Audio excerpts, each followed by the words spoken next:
గాంధర్వపురి అనే ఒక చిన్న గ్రామం ఉండేది. ఆ గ్రామంలో శబరి అనే ఒక ముసలామె ఉండేది.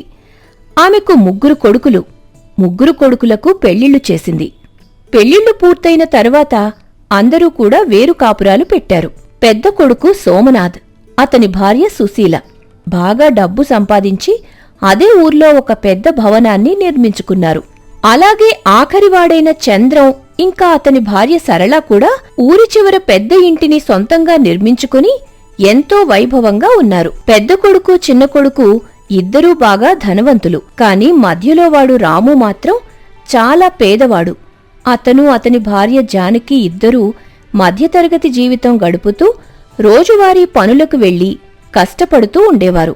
వారిద్దరూ ఎంతో ప్రేమగా ఉండేవారు.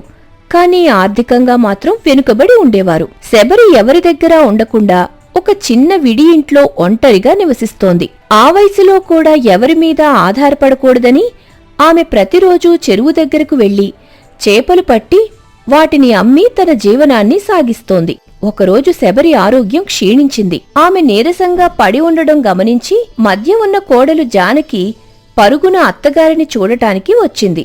అత్తయ్యగారు, ఏమైంది మీకు? ఒళ్లంతా కాలిపోతోంది. ఈ వయసులో మీరిలా చేపలమ్ముతూ కష్టపడటం అవసరమా? ఏం చేయమంటావే తల్లి, ఎవరికీ నేను భారం అవ్వకూడదనే ఈ చేపల వ్యాపారం చేస్తున్నాను. చూడండత్తయ్య, మీరు మాకు ఎప్పటికీ భారం కాదు. మీ ఆరోగ్యం కుదుటపడేంతవరకు మా ఇంట్లోనే ఉండండి. మీరు మాతో ఉంటే మాకు చాలా సంతోషంగా ఉంటుంది. ఆరోగ్యం కుదుటపడిన తర్వాత కూడా మీరు మా దగ్గరే ఉంటే మరింత సంతోషపడతాను.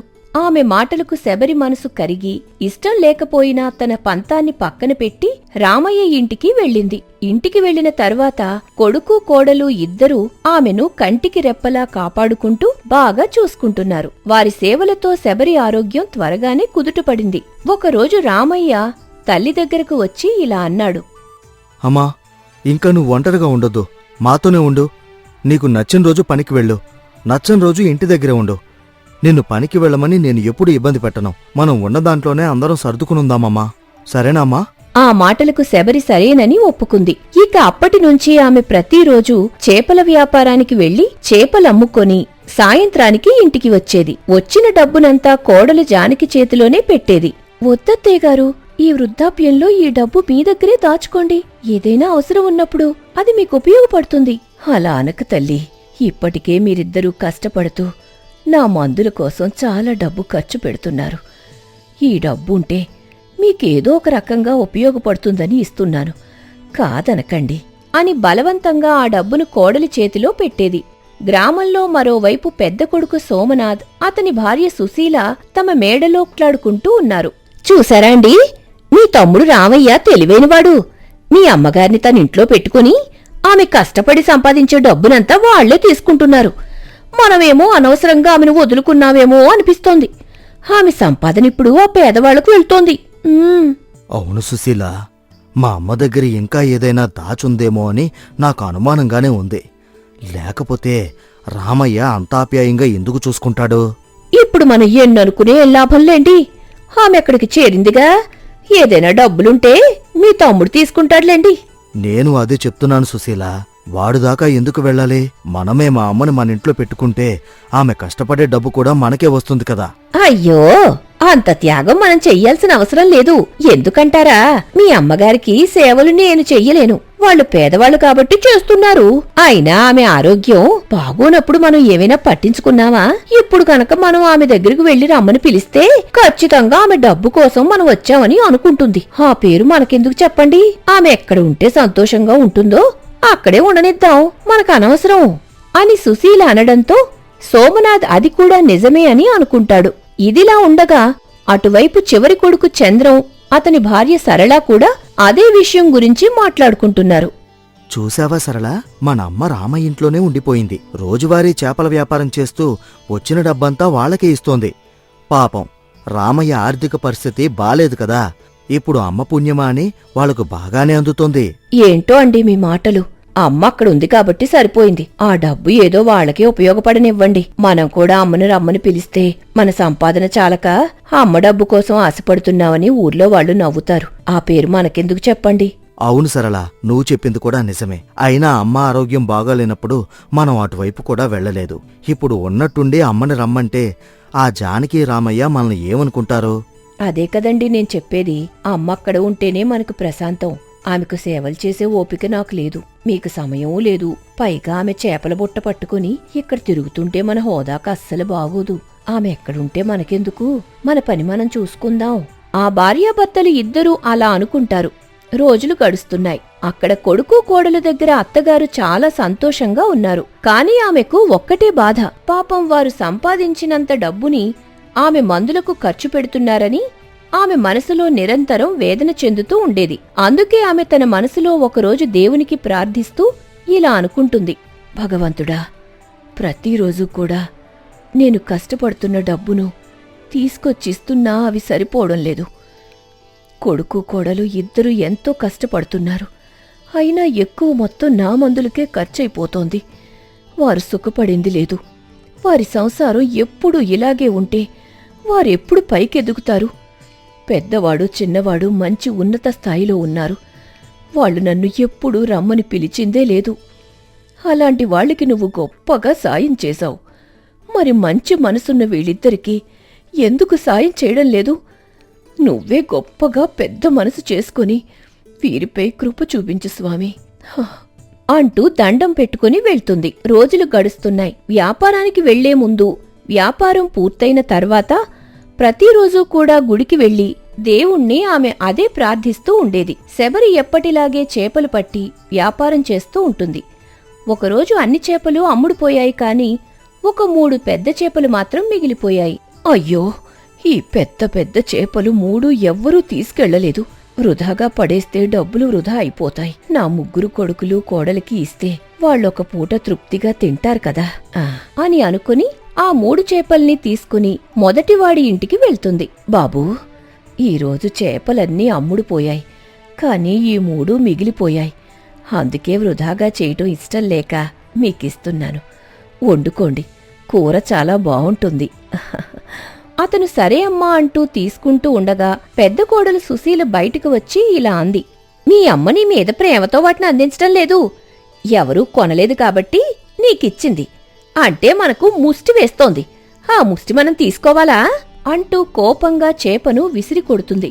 శబరి చాలా బాధపడుతూ ఇలా అంది.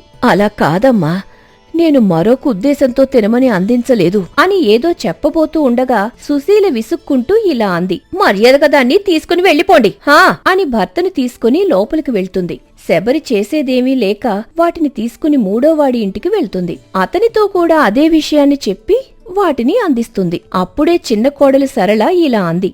అత్తయ్యగారు, ఆ చేప చూస్తే చాలా చండాలమైన కంపు కొడుతోంది. పాడైపోయిన వాటిని మాకు అందచేస్తున్నారా? లేక మాకేవైనా గతి లేక వాటిని అందజేయాలని చూస్తున్నారా? మీ సానుభూతులు మా మీద చూపించకండి. అవి ఎవరూ కొనలేదని ఇక్కడికి తీసుకొచ్చారని మాకు అర్థమవుతోంది. మర్యాదగా వాటిని తీసుకెళ్తే బావుంటుంది. కోపంగా అనడంతో శబరి ఆ చేపలను తీసుకుని ఇంటికి వెళ్ళిపోతుంది. అక్కడ ఆమె బాధపడుతూ ఉంటే కోడలి జానకి దగ్గరకు వచ్చింది. ఏమైందత్తయ్యా, ఎందుకలా బాధపడుతున్నారు? జరిగిన విషయం అంతా శబరి చెప్పగా జానకి ఇలా అంది. సరే, జరిగిన దాని గురించి వదిలేయండి అత్తయ్య. అవసరమైతే మనమే వీటిని వండుకుని 2-3 రోజులు తిందాం. చేపల కూర పాడైపోతుందా ఏంటి? కూరగాయల బదులు ఇది తింటాం. ఏమీ వృధా కాదు. కొంచెం చేపలు చేయడంలో నాకు సాయం చేయండి అత్తయ్య. కూర వండుదాము. సరే అమ్మా, పద. ఇద్దరూ పెరట్లోకి వెళ్లి ఒక చేపని కోస్తారు. అందులో నుంచి బంగారు వజ్రాలు బయటపడతాయి. అవి చూసి ఇద్దరూ ఆశ్చర్యపోతారు. ఈ చేపనే మొదటిగా నేను పెద్దవాడికిచ్చాను. వాడు దాన్ని వద్దనుకున్నాడు. ఇందులో వజ్రాలున్నాయి చూసావా? భగవంతుడు ఎంత మంచివాడో. నా మొరని ఆలకించి మీకు సాయం చేయడం కోసమే ఆ చేపను తిరిగి మళ్ళీ ఇక్కడికి తీసుకొచ్చాడు. వీటిని భద్రపరచమ్మా. చాలా సంతోషంగా ఉందత్తయ్య. వీటితో మన జీవితం మారిపోతుంది అనుకుంటూ 2వ చేపను కూడా కోస్తారు. అందులో బంగారు నాణేలుంటాయి. ఇది నేను చిన్న కోడలికిచ్చాను. వాళ్ళు వద్దనుకున్నారు. ఇందులో బంగారు కాసులున్నాయి.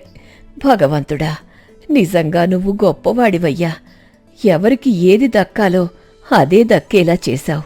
వాళ్ళిద్దరూ ఎంతో ఆశగా 3వ చేపలో కూడా ఏదో ఒకటి ఉంటుంది అని అనుకుని దానిని కోసి చూస్తారు. అందులో ఏమీ ఉండదు. పోనీలేండత్తయ్య, భగవంతుడు మనకి బంగారం వజ్రాలు ఇచ్చాడుగా, అది చాలు, సంతోషం. ఆ తర్వాత భర్త రామయ్య రాగానే జరిగిన విషయం చెప్పి వాటిని చూపిస్తారు. అతను చాలా సంతోషపడతాడు. వాటిని అమ్మి ఆ ఊరిలోనే అన్నదమ్ముల కంటే పెద్ద భవనాన్ని నిర్మించుకుంటారు. వారి కష్టాలన్నీ తీరిపోతాయి. కొన్ని రోజులకు విషయం తెలిసిన పెద్ద కోడలు చిన్న కోడలు బాధపడుతూ ఉంటే వారి భర్తలు ఇలా మందలిస్తారు. చూసారా, అమ్మను ఆమె తెచ్చిన చేపలను ముష్టని ఏసరించుకున్నారు. ఆ అహంకారం వల్లే మనకు దక్కాల్సిన అదృష్టం చేజారిపోయింది. ఎప్పటికైనా మనిషిని గౌరవించడం నేర్చుకోండి. అతని మాటలకు ఓర్చుకోలేక పెద్ద కోడలు సుశీల మరియు చిన్న కోడలు సరళ తమ భర్తలతో గొడవకు దిగారు. ఆ గొడవ కాస్త ముదిరి వీధిన పడింది. సుశీల, ఇప్పటికైనా నోరు అదుపులో పెట్టుకో. ఆ రోజు అమ్మ తెచ్చిన చేపల్ని ముష్టని నువ్వే కదా విసిరికొట్టావు. ఇప్పుడు ఆ అదృష్టం తమ్ముడికి దక్కిందని ఏడవడం వల్ల ఏం లాభం? అంతా నీ స్వార్థం వల్లే జరిగింది. నేను ఒక్కదాన్నే అన్నానా? మీరు కూడా అప్పుడు మౌనంగా ఉన్నారు కదా. ఇప్పుడు తప్పు నా మీదకి నెట్టేస్తే ఎలా? ఆ వజ్రాల్లో మనకు వాటా రావాల్సిందే. మీరు వెళ్ళి అడక్కపోతే ఈ వీధిలోనే అందరి ముందు గొడవ చేస్తాను. అవును, గొడవ చెయ్యాల్సిందే. అందరికీ సమానంగా అన్నీ పంచాల్సిందే కదా. సరళా, నువ్వు ఆపుతావా లేదా? అమ్మ చేపలిస్తుంటే చండాలమైన కంపు కొడుతున్నాయని నువ్వు అన్నావు. ఇప్పుడు ఆ చేపల్లోనే బంగారం దొరికేసరికి నీకు అమ్మ మీద ప్రేమ పుట్టుకొచ్చిందా? మనకు రావలసిన సంపద మన బుద్ధి తక్కువతనం వల్లే పోయింది. మీరు అత్తగారికి మద్దతు పలుకుతున్నారా? ఆ పేదజానికి ఇప్పుడు మేడలు కడుతుంటే నేనిక్కడ చూస్తూ కూర్చోవాలా? నాకు నా వాటా కావాల్సిందే. అలా వీధిలో అందరూ చూస్తూ ఉండగా కేకులు వేస్తూ గొడవలు పడుతున్నారు. ఆ శబ్దాలు విని శబరి, జానకి మరియు రామయ్య అక్కడికొచ్చారు. అంతా గమనిస్తున్న శబరి గంభీరంగా గొడవను ఆపడానికి ముందుకొచ్చింది. ఆపండి, ఈ వీధిలో అందరి ముందు ఈ అరుపులేంటి? మీ గొడవలాపి నేను చెప్పేది వినండి. అత్తగారి గొంతు వినగానే అందరూ ఒక్కసారిగా నిశ్శబ్దమయ్యారు. అసలు ఏ ముఖం పెట్టుకుని వాటా కావాలని అడగాలనుకుంటున్నారు? కొంచెమైనా బుద్ధుందా మీకు? చుట్టుపక్కల వాళ్ళు జరిగిందంతా విన్నారంటే మీ ముఖాన ఉమ్మేస్తారు. అసలు నన్ను ఏ రోజైనా పలకరించిన పాపాన పోయారా మీరు? ఆ రోజు నేను ఆ చేపల్ని తెచ్చిస్తుంటే కంపు కొడుతున్నాయి, ముష్టి వేస్తున్నాను అని చేత్కరించుకున్నారు. ఇప్పుడు ఆ చేపల్లో బంగారం వజ్రాలు చూడగానే మీకు నా మీద ప్రేమ పుట్టుకొచ్చిందా? ఆస్తుల పంపకాలు గుర్తుకొచ్చాయా? అలా శబరి అందరి ముందు నిలదీస్తూ మాట్లాడడంతో ఆ ఇద్దరు కోడళ్లకు తల తీసేసినట్టు అయిపోయింది. వారు అవమానంతో తలదించుకున్నారు. తమ తప్పు తెలుసుకున్నట్టుగా ఇద్దరు కోడళ్లు కొడుకులు శబరి పాదాల మీద పడి క్షమించమని వేడుకున్నారు. అత్తయ్యగారు, మమ్మల్ని క్షమించండి. ధన వ్యామోహంలో పడి మీకు జరగాల్సిన మర్యాద మర్చిపోయాం. మమ్మల్ని క్షమించి మీతోనే ఉంచుకోండి. మీ క్షమాపణలు నాకేమీ వద్దు. భగవంతుని దయ వల్ల నా చిన్న కొడుకిప్పుడు ప్రయోజకుడయ్యాడు. అది చాలు. ఇక వారినెవ్వరూ అడ్డుకోలేరు. మీలాంటి వాళ్ళు అసలు ఏమీ చెయ్యలేరు. వాళ్ల కష్టాలు తీరిపోయాయి. భగవంతుడే వాళ్లకి కృప చూపించాడు. ఆమె ఇంకా ఇలా బుద్ధి వచ్చేలా మాట్లాడింది. ఇకనైనా మీరు డబ్బు గురించి ఆలోచించటం మానేయండి. కనీసం తల్లికొక పూట కూడు పెట్టడానికి కూడా ఆలోచించలేదు కదా. చచ్చిపోయిన తర్వాత వీటన్నిటినీ తీసుకెళ్లి ఏం చేసుకుంటారు? మీరు పైకెళ్లిన తర్వాత భగవంతుడు మిమ్మల్ని అడుగుతాడు, మీ అమ్మగారిని ఎందుకు పట్టించుకోలేదు అని. అప్పుడు మీరు చెప్పే సమాధానాన్ని బట్టే భగవంతుడు మీకు శిక్ష విధిస్తాడు. ఆ సంగతి ఎలా మర్చిపోయారో ఏంటో. అత్తగారు అలా కోపంగా తిట్టి అక్కడి నుంచి వెనుతిరిగారు. రామయ్య, జానకిలు ఏమీ మాట్లాడకుండా కేవలం తల్లిని అనుసరిస్తూ ఆమెను అక్కడి నుంచి తమ ఇంటికి తీసుకెళ్లిపోయారు. మిగిలిన కొడుకులు కోడళ్లు తాము చేసిన తప్పును తలుచుకుని వీధిలో అందరి ముందు అవమానంతో తలదించుకుని బాధపడుతూ ఉండిపోయారు.